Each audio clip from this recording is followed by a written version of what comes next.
And hello, this is Arthur Carmazzi, and we are live. How cool is that? Okay, so today we're going to be talking about gamification. All right, now it's not just kind of normal gamification, it's work gamification, and it is designed to transform your organizational culture. But we only got like 25 minutes, so we got to get going. All right, so here's the thing. All right, I got a little questionnaire for you, poll thing. Okay, so Jess is going to put it up there and publish it, and I want to get your idea of what that means. Okay, so what do you think work gamification actually means? And when we end the poll, then you'll find out what everybody else thinks. You can choose more than one, by the way. Okay, and then we are ready to go. And don't be afraid to go ahead and just kind of ask a question in the chat, okay? Because I'll be looking at these things, and we'll be ready to go. So okay, I hope you've already got your poll. You got it in there, okay? And let's show the results. What do the results say? And the results say making work fun. Okay, that's kind of the end result, but that's not the actual thing. In reality, okay, work gamification is a form of performance measurement, and we're going to get into that because it's work gamification, but it is fun. Think about it. Can performance measurement be fun? Okay, and so I'm going to share with you some slides over here, and then we're going to go from there. I'm going to do the entire screen, which is a different screen over here. And there we are. So I'm guessing that you can see it. Oh, that's so cool. I can see it too. So that means now, okay, so here's what we're going to do. We're going to go and we are going to give you an idea of, well, the importance of organizational culture. So we did a little study, okay? And in this study, there was, well, essentially 70 different companies. But what happened was that we found that the average amount of people, okay, that if you have 100 people, they would do the work of 100 people, right? I mean, now, and that was based on the mean, okay? So the mean. Now here, based on that mean, we found organizations with a poor culture, that 100 people did the work of 68 people, okay? So that's not so good, especially if you want to get ROI, right? I mean, you pay somebody and you kind of expect to get what you pay for, right? But here's the cool part, okay? With organizations that had a good culture, 100 people did the work of 151 people. This means that people were exceeding the mean of what is, or the average of what people can do in an organization. So what does that mean? Well, it means that a good culture essentially is good, right? It's going to give you big ROI. So we have to have some fun. Now, for those of you that haven't read my book, you should buy it on Amazon. Okay, that's enough for the plug. But here's the thing. Okay, what is work gamification? It is the systematic facilitation of team dynamics, basically with measurement, okay, performance measurement combined with, some fun activity kind of things, and more importantly, the motivational psychology behind it. So why is things fun, right? And ultimately, it is designed to achieve objectives. Now, let me ask you a question, okay? So I want you to answer in the chat, okay? I want you to answer in the chat. Okay, you ready? Okay, so you're ready. Get ready. Okay, so here's what's going to happen. Okay, in the chat, I want you to tell me, okay, when you are at work, does it make you feel good when you actually achieve something, when you finish something, when you whoa, this is like you finished that project, or you finish that thing, or you get that sale, or whatever it is? Do you feel good? Okay. Do you feel good when you feel valuable? Okay, I'm guessing that's the thing. Okay, so are you okay? So put that into the chat. Yes, no. It's well, maybe sometimes. Okay, so let's go ahead and okay, I'm getting some. Well, okay, all right. Well, we'll just continue to go on anyway. All right. So okay, what does that mean? That means that okay. Here we go. Let's just put this over here. Okay. See, the thing is that human beings, okay, according to, well, not just this study, but lots of other different studies, okay, lots of other studies, basically that feeling valued is a key element in, well, basically feeling that that your life has purpose. And of course, if you're feeling valuable at work, well, that means that you feel like your life has purpose at work. Now, this whole concept of feeling valuable extends to relationships and everything else. But for the purpose of today, we're talking about jobs, your job. Do you feel valuable? And sometimes, and it's not just about rewards or recognition, not somebody saying, hey, good job, man. Okay, because there's a lot of other stuff that goes on with that, right? Because ultimately what happens is that you are, okay, do you feel sincerely valuable, right? Okay, so measurement has always been a way to kind of determine your sense of value. Now, of course, we have our own form of measurement where we measure ourselves based on maybe what other people are doing. Okay, so sometimes we compare ourselves. Sometimes we, just kind of say, oh, okay, I did better than the last time. And so we compare ourselves against ourselves, which is cool. Okay, but there's a lot of different things. And in the PFB era, post-Facebook era, now we're a lot less patient with it, right?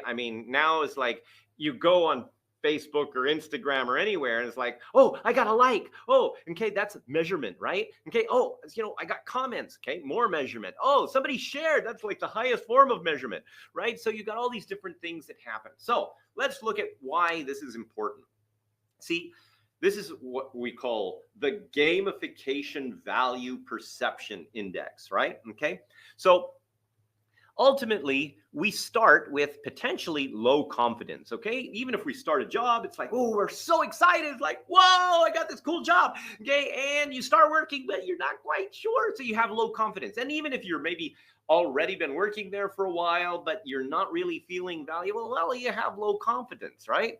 But then, something happens and, you start to move, you start to get better, you start to get excited, okay? And then, as you see yourself grow, okay, well, then that helps you to stay motivated, right?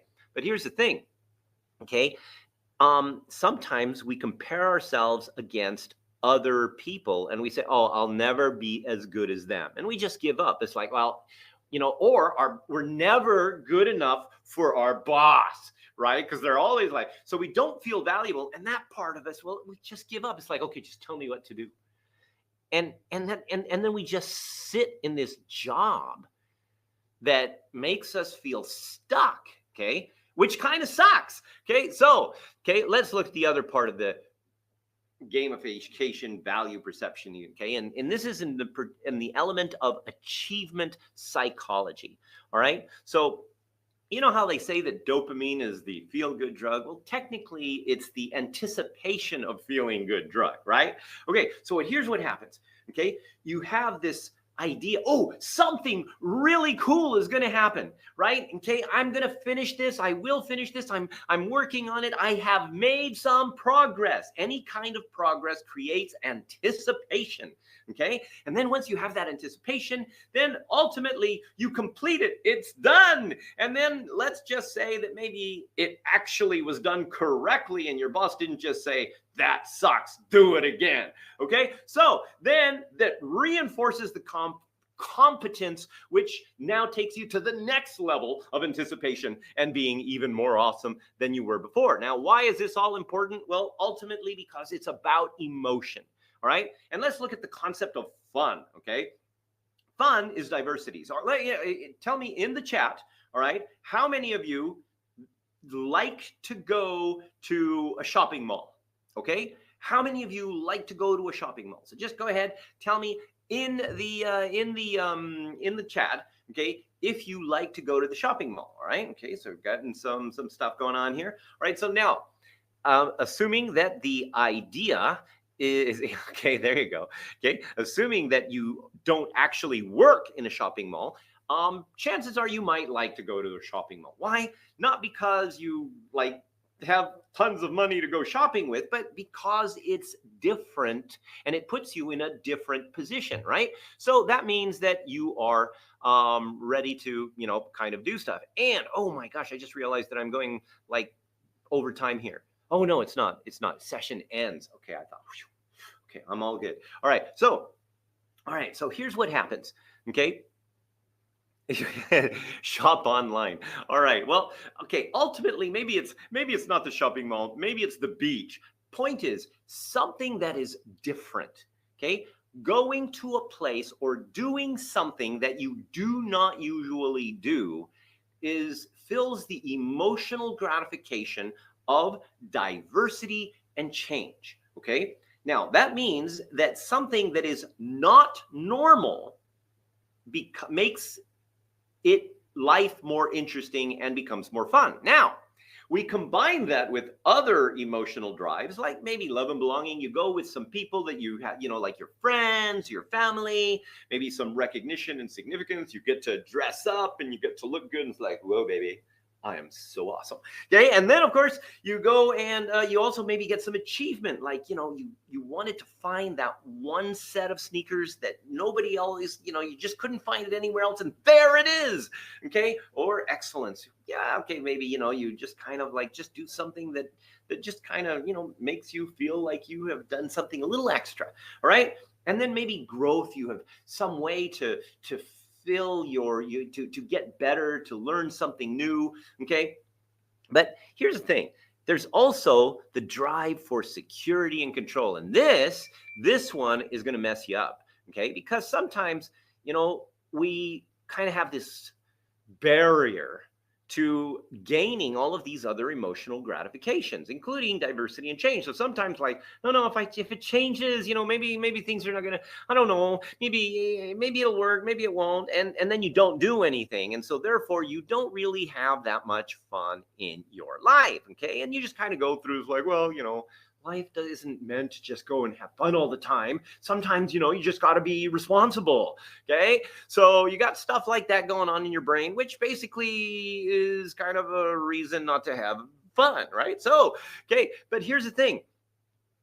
Security and control is a good thing, but it can also prevent you from really feeling how valuable you are and basically enjoying other people at the same time.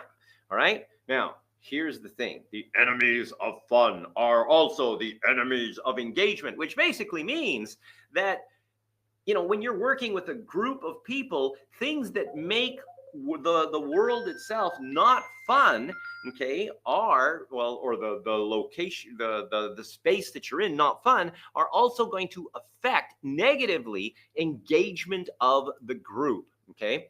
So one thing that we've got that's very important is trust. Okay. So I'm going to share with you a little bit about the brain's ambiguity relief process, very little, and I'm going to give you a very super cool thing. Okay. I'm going to give you a free colored brain test, which is going to help you to understand how your brain gets clarity. All right. So first of all, how your brain gets clarity is not your personality. It's not even your behavior. So for example, if you're analyzing something, you'll notice that some people analyze things in a different way than other people. And you're thinking, oh my gosh, why are they doing it like that? I'm surrounded by idiots. Okay. And that doesn't necessarily make it like the synergy and the relationships very good, right? And so that sometimes creates a breakdown in trust. So I'm going to share with you four ways that your brain gets clarity. Okay. First one, chaotic processing. The chaotic process, green brain, gets clarity through taking action. That means that somebody that has a green brain is like, oh, here's a spoon. And now I have an idea for a new type of rocket fuel. And it's like, what? Okay. But it's like you have this ability, you start doing stuff, you start asking people about stuff. And the more action you take, even if it's asking people and interacting with people, the more clarity you get. Now, of course, green brains also make the most mistakes of any other brain color, but they also recover faster from their mistakes than any other brain color. And ultimately, that means sometimes people don't even know they made a mistake. Okay, so the other one, linear processing. They need to find or create structure. Have you ever, met somebody, or maybe you are one of these people where, it's like, give me this but show me exactly how it's going to work. It needs, show me this, show me that. What, or so you're getting instructions. Well, give me exact instructions. How do I need to do this? Okay. And the clarity comes from structure. And sometimes if you don't give a red brain structure, they get a little bit frustrated, but they have to create their own structure in order to figure it out. Okay. And of course, red brains or linear processing make the least mistakes of any other brain color. But if they do make a mistake, well, they take the longest to recover because you kind of have to start from scratch. Okay, so, clarity through structure. Now, the purple brains, relational processing, they get clarity through data. Now, while the red brains, they don't need a lot of information. They just need to see and find the structure, right? Well, the purple brains, need to see the information. I need this details and I need these details. And the more details I have, the more easy it is. And then as I can see it, it just becomes more clear, And of course, if they do make a mistake, they usually have a backup, because what happens is when the more details they get, the more options they have, and they can, well, just switch to option 2.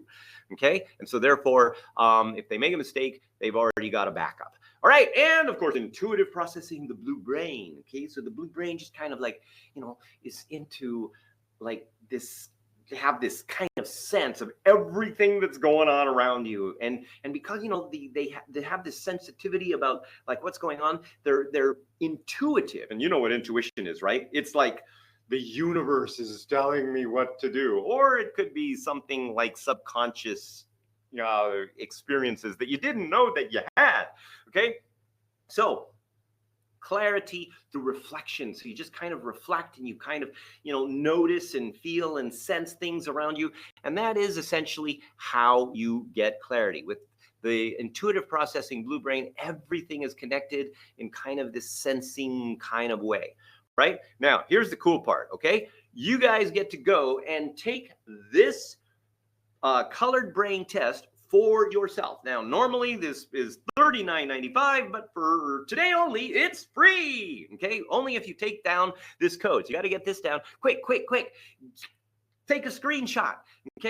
Coloredbrain.com and use this code, and that code is going to get you a free colored brain test. But wait, there's more, because when inside of the system, it kind of allows you to find ways of improving your productivity and communication with different people. So after you take the test, it's going to give you another code for another free test for your husband, wife, colleague, maybe your dog, I don't know, but whatever. So make sure you got this, take it on, and let's all go to the next slide. You got it, everybody got it? Make sure you got it. Take the screenshot, and next.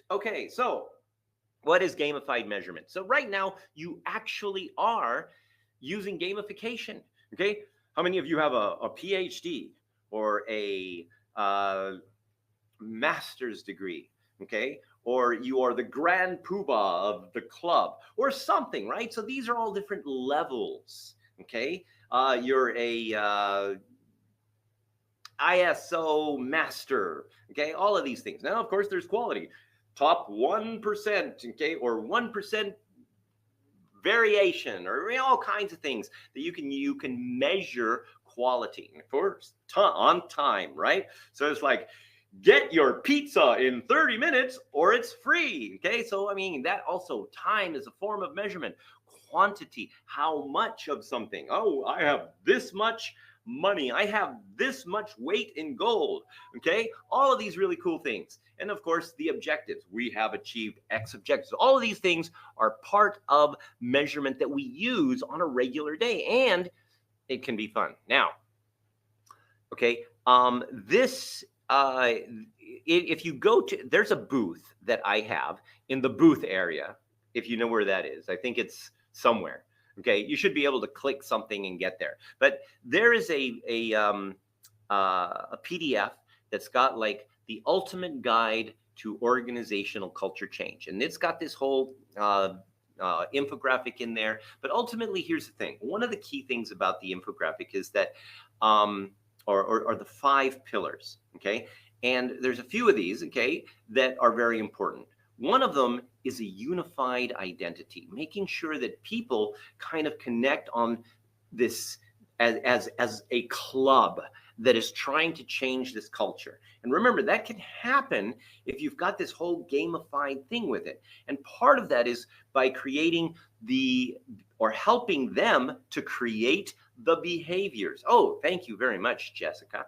Okay, helping them to create the behavior or to design what behaviors they want. Okay, and so if you go to the booth and download that, you'll be able to get this infographic and all of the really cool stuff that goes with it, plus every single detail on how to create culture change in 80 days that is sustainable and very, very visible results. Okay, so one of the key things for gamified measurement, though, is time. And this is important, okay, because remember, we're in the PFB era, okay, post-Facebook era. We're just not as patient as we used to be. Do you notice that? We're just not as patient. We used to, well, I'm old enough to know what it was like to actually have to wait for stuff, right? So now you don't have that anymore. So gamified, anything that's gamified has to be quick, has to be instant.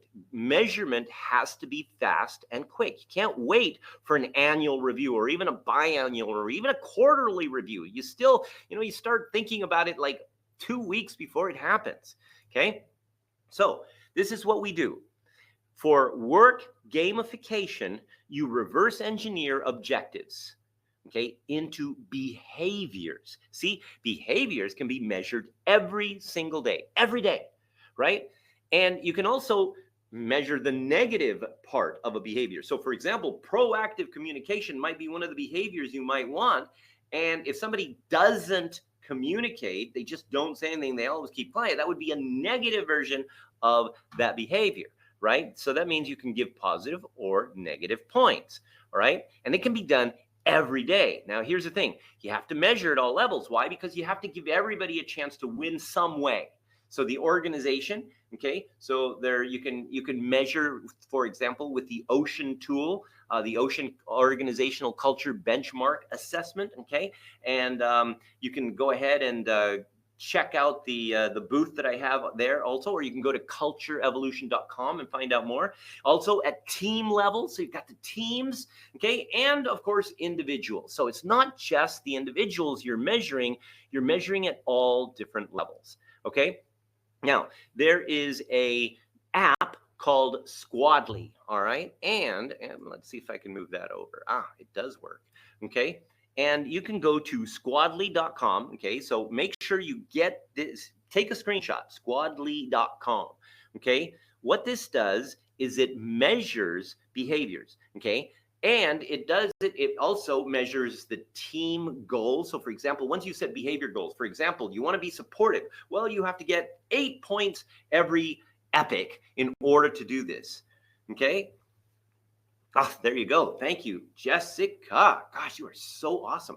Okay. And what happens is that once you've got the number of how many points you need to get to achieve a behavior goal, then you also kind of multiply that by a few people and you come up with a team goal. So, okay, if it's like 7 for the individual, then it might be like 50 points for the team. So the team can make the goal even though the individual can't, or the individual can make the goal instead of the team when the team, even though the team may not. Okay, now here's the thing. Okay,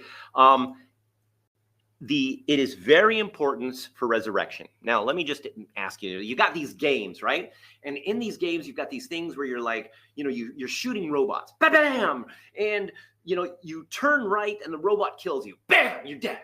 Okay, but the game's not over. Why? Because you get to resurrect. But now you've learned that turning right kills you. So next time, now that you've been resurrected, you turn left with your new knowledge and you shoot the robot and you win.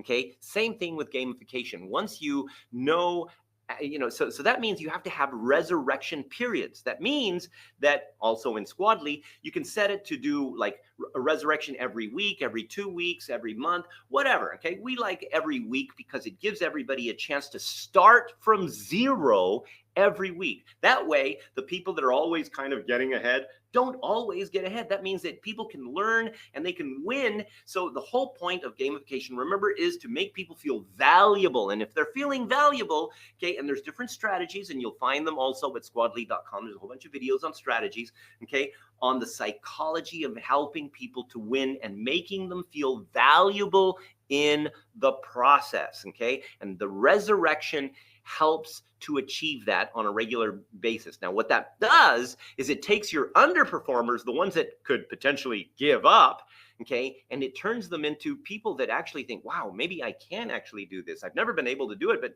I actually am getting some points, and I'm winning on this area, so maybe I can win on the other areas. And you are now getting a motivated medium performer that can become a high performer because they have the sense of personal value. Okay. Now, ultimately, this is the gamification process. Okay. Of course, you have to set goals. You have to identify the behaviors, identify the emotional gratifications those behaviors are filling. Okay. A theme is really important. Okay. It could be superheroes, secret agents, whatever. Okay. Of course, you create your game structure. And then, of course, the rewards don't just have to be the positive and negative emoji points. And by the way, Squadly, 14 seconds to create a data point. Okay. And then the rewards, you can also have those in a way where you are ready to, like when somebody achieves something or when somebody's really tried hard or whatever. And of course, ultimately measure everything. And that's it.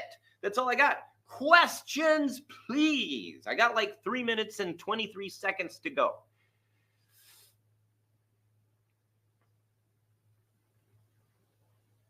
TikTok. Okay, wait, let me stop sharing. And there we go.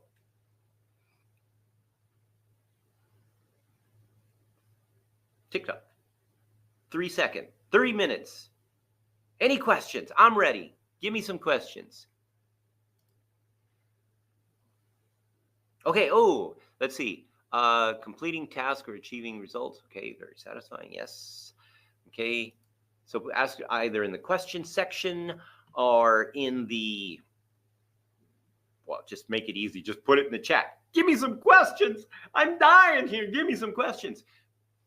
Okay. If not, go to the booth place thing and there's stuff there and then you can contact me. Okay. And here.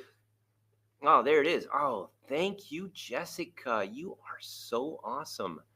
Okay. How do you bring gamification into trainings? Okay, remember, it's about measurement. So first of all, you can also use Squadly in trainings, okay? Because in this case, you can actually get the people to create the people in the class to create the behaviors that are going to help them to learn the most, okay? And of course, you have to also develop the games that are going to make the learning elements fun. And it's going to take more than 3 minutes to explain that. But if you look at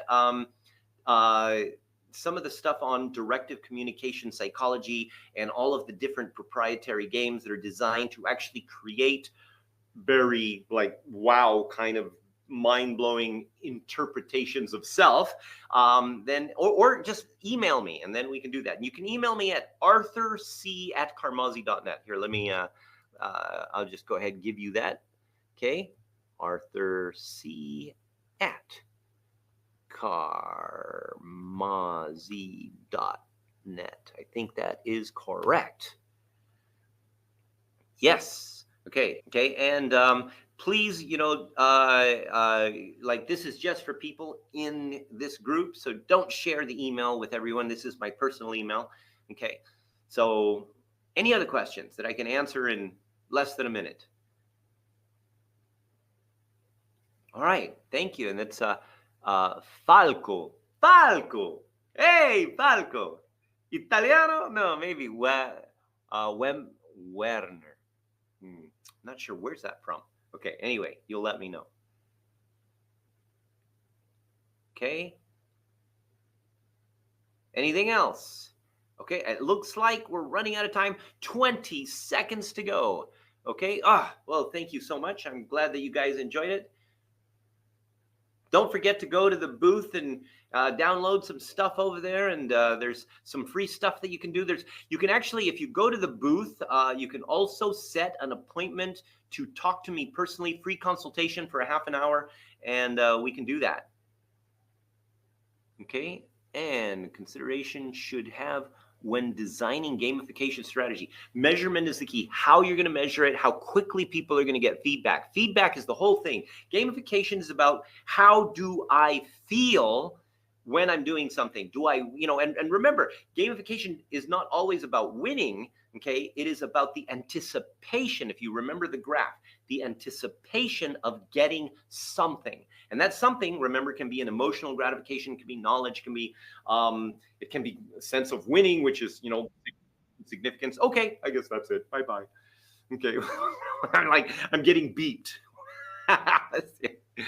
Okay, so that's it. Bye-bye. That's it. I should